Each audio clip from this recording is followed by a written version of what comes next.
Le 5e Forum Senior du Centre intercommunal d'action sociale du pays de Niederbronn-les-Bains renouvelle l'information des seniors sur la multitude d'activités proposées dans notre secteur.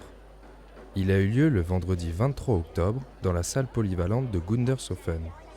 Nous le faisons donc tous les 2 ans pour inviter les seniors à passer une journée conviviale ensemble, à se retrouver. Nous leur proposons différents ateliers à la fois culturels, sportifs, de cuisine, de bricolage, donc de quoi les occuper, surtout de leur donner envie de faire quelque chose pendant leur retraite, pour avoir une retraite active. Les seniors évoluent et lorsqu'on leur permet d'avoir une activité diverse et variée sur le territoire, c'est tant mieux. Et lorsque ces seniors sortent du quotidien, c'est encore une très belle occasion pour eux de créer des liens, de l'amitié et réaliser un accompagnement très diversifié au quotidien. Lors de son discours, le président a eu une pensée pour les victimes du drame de Puisseguin qui a touché principalement un groupe de seniors. Alors ayons une pensée pour elles et pour leur famille. Merci. La matinée fut bien remplie avec, entre autres, des activités créatives, du yoga, des informations culinaires et pratiques, des modelages des mains et des jeux de lettres. Les équipes de la communauté de communes et les élus locaux étaient présents pour partager ces bons moments qui ont perduré toute l'après-midi.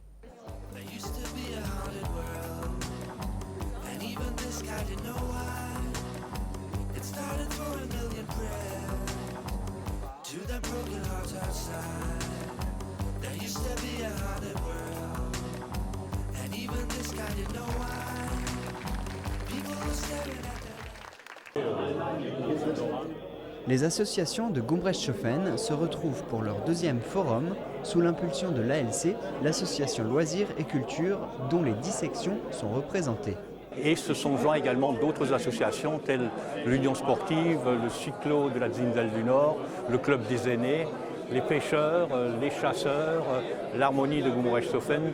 Donc il y a un panoplie complet des activités locales qui sont représentées ce matin avec différents stands.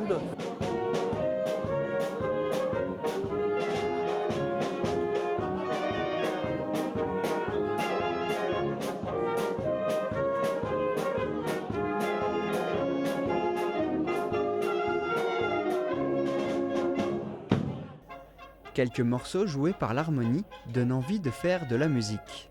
Le but du forum est de promouvoir toutes les activités présentes sur la commune. Il y a beaucoup d'activités, il y a aussi des expositions. Nous aurons les aquarellistes qui vont exposer au mois de novembre. Nous avons le club de broderie qui fait régulièrement des expositions. Avec 17 associations, le village est très dynamique. L'un des prochains rendez-vous à Gumbrechtshofen, ce sera le 29 novembre avec le concert d'hiver de l'harmonie et des Blows Compels. Une église pleine à craquer, les Niederbronnois se sont déplacés pour un concert d'une grande envergure ce 17 octobre. Dans l'église protestante Saint-Jean, ce concert, Sagesse millénaire les psaumes, a réuni plus de 150 spectateurs et une vingtaine de musiciens et chanteurs.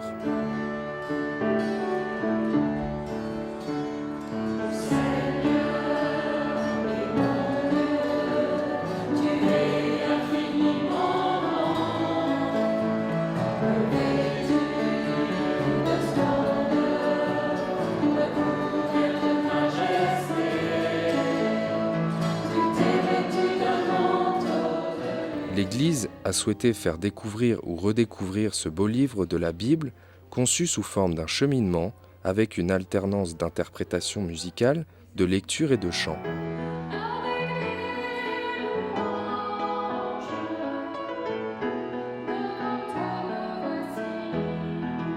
Flûte, clarinette, saxophone, piano ou encore violon, tous se sont retrouvés en harmonie.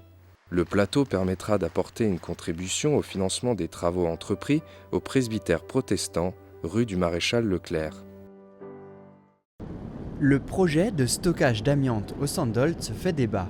La société Sotravest, via sa filiale Accest, souhaite stocker au milieu d'un terrain de 11 hectares de l'amiante liée, c'est-à-dire sous forme solide.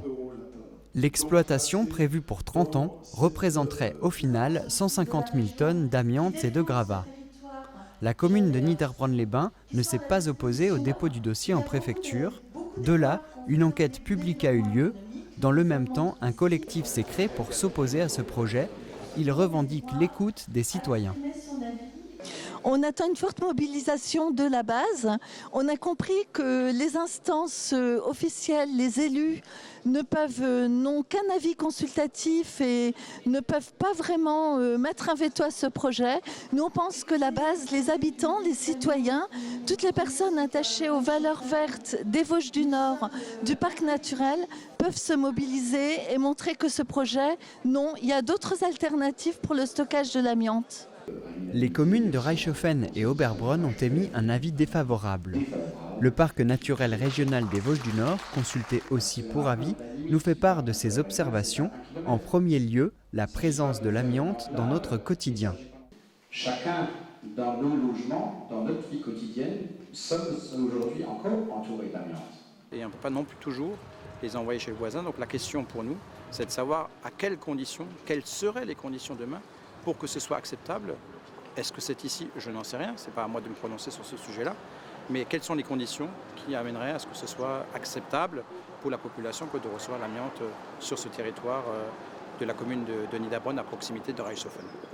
Parmi les conditions et réserves émises par le parc, la protection de la nouvelle ZNIEF, zone naturelle d'intérêt écologique, faunistique et floristique, le futur et potentiel recyclage qui doit pouvoir être fait dans de bonnes conditions et les sacs étanches ne semblent pas la solution optimale. Et enfin, l'exclusivité d'exploitation par l'entreprise qui peut s'avérer être un problème en cas de défaillance par exemple. On est certes dans un territoire qui est un territoire d'excellence où l'on veut que la nature soit protégée avec les dispositifs mis en œuvre par l'État, mais on veut aussi que l'on puisse régler des problèmes de rénovation, notamment du bâti ancien. Et cette question, encore une fois, de l'amiante se pose alors aussi à nous, y compris dans le territoire. L'entreprise a prévu de suivre les conseils de l'autorité environnementale concernant les problématiques de l'air et de l'eau. Mais nous n'avons pas encore pu les interviewer. Le collectif dénonce, en contradiction avec les différents labels, l'atteinte à l'image nature du secteur. Pour nous ici, c'est niet, niks.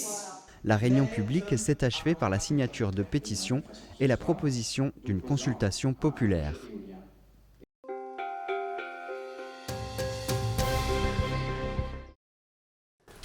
En studio aujourd'hui avec Roger Oswald, bonjour. Bonjour. Alors, on va parler ensemble de l'ASEF, l'association pour favoriser le crédit et l'épargne des fonctionnaires et des agents du service public. En quelques mots, comment ça fonctionne? Quelle est cette association? Alors, l'association ASEF est une association qui a été créée il y a plus de 40 ans. Ici, dans l'Est, en Alsace, c'était quelques fonctionnaires qui se sont réunis et qui se sont posé la question comment ou sous quelle forme pourrait-on avoir des avantages auprès d'un organisme bancaire.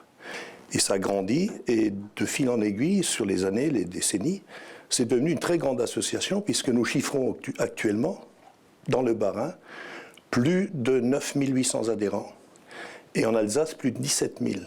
Sur l'ensemble du territoire, nous sommes au total 470 000 adhérents. C'est important ce nombre d'adhérents pour pouvoir négocier des avantages, c'est ça? Oui, alors la question est toute claire en fait. Ma démarche aujourd'hui n'est pas de faire, je dirais, de la publicité pour une quelconque banque. Simplement, nous, nos avantages qu'on peut avoir, comprenez bien que plus on est en nombre, plus on a d'avantages, puisqu'on a plus de force et de crédit vis-à-vis d'une banque en leur demandant des avantages pour nos adhérents.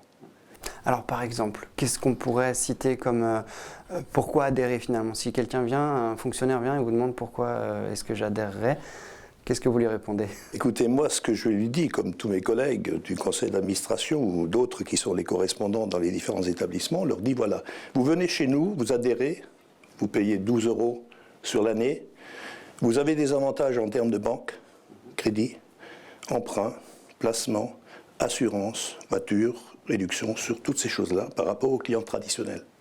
Par contre, vous avez aussi ce qu'on appelle le multi-avantage, c'est-à-dire des avantages sur d'autres structures, notamment tout ce qui touche les enseignes commerciales. Donc les grands magasins. Les grandes surfaces. Toutes ces choses-là. Le transport, les vacances, le loisir, tout ce qui touche de près, de loin, un avantage qu'on pourrait avoir lorsqu'on a besoin au quotidien. Plus précisément, l'étude qui a été faite sur un plan national, un couple avec 2 enfants, donc 4 personnes, sur une année, en faisant l'ensemble de ces avantages, de ces recherches pour avoir des avantages, peut aller jusqu'à 450 à 500 euros de gains sur un an. Voilà donc ce qu'on peut proposer. On n'est pas obligé, bien sûr, mais c'est un peu notre cheval de bataille. Donc c'est plutôt intéressant. Je vous propose de continuer à se renseigner sur cette association. Vous pouvez aller sur le site internet et vous contacter Roger, donc le représentant président de l'association ASEF du Bas-Rhin. Tout à fait. À très bientôt.